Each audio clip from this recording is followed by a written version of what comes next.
the Elijah news story the news is hiding. So this video is popping up on socials. Excuse me.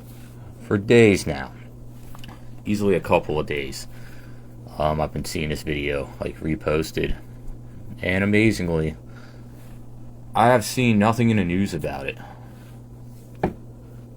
So let's see how long this video here you're watching will last. Maybe it'll get pulled down by some AI shit. But I'll show the full video on Rumble. I want to see what their take is in regard to uncensorship or censorship, because it is a fascinating video on the nature of what happens after you get knocked out by a violent criminal.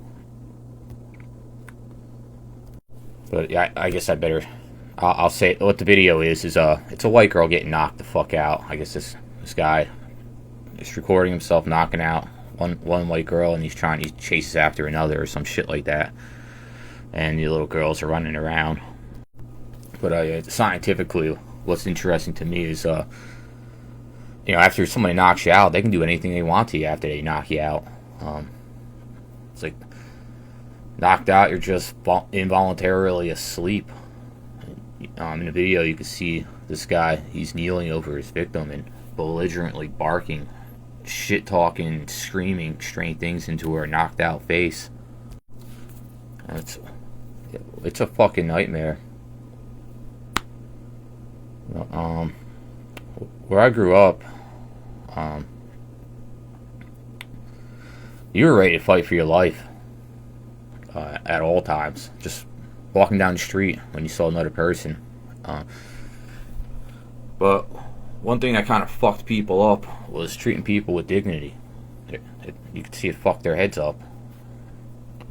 Having the courage to look someone in the eyes and give them a proper greeting is what I'm talking about. And it's a life and death situation. What's funny to me is where I come from, it's a life and death situation. But also in the military, they have customs and courtesies, and it's kind of like a life and death situation. At least in the Marine Corps. I don't know. I don't know how the other branches are about that. If you don't say good morning in the morning and good afternoon when you leave, stand the fuck by for impact. Alright, so what I think I'm getting at in this video is, it appears this guy's walking down the street, and this pretty thing, white girl, walks by this guy without any acknowledgement. This is what people do when they walk by homeless people, crazy people on the street, drug addicts. And she's pretending he's not there while he's right in front of her, because she's a scary little kitty. And being treated like that, this guy being treated like that, makes him go absolutely ape fucking shit, killer mad. And where I'm from, people can't fucking stand it. That's a good way to get yourself knocked the fuck out. Stupid fucking white privileged faggots want to live in a fucking city, claim they're not racist, and they're the good white people, not the bad ones.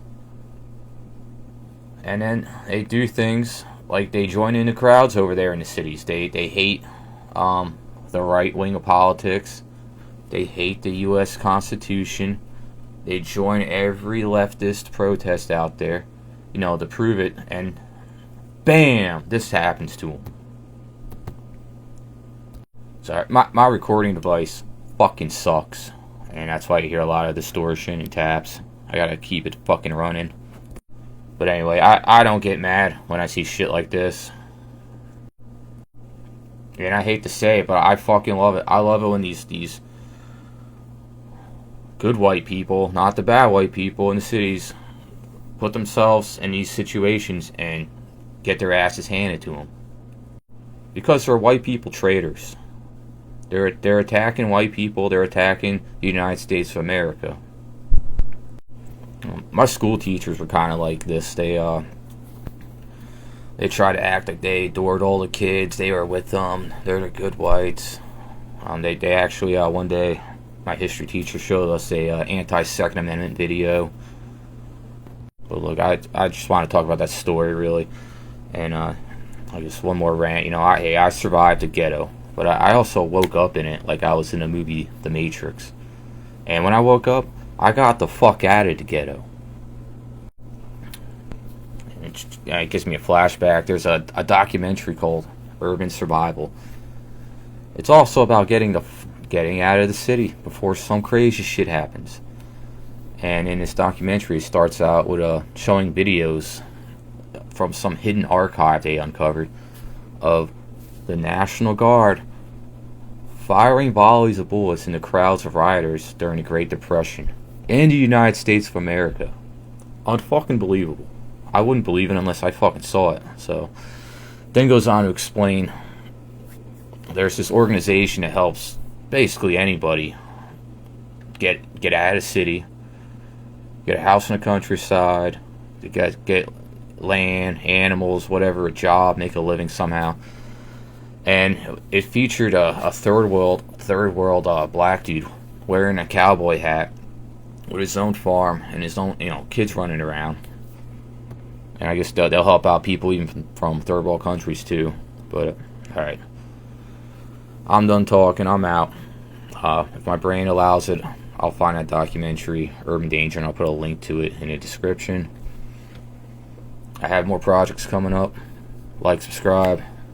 I'm always having flashbacks, crazy things in my life. I actually was writing about last night what popped in my head, my first threesome.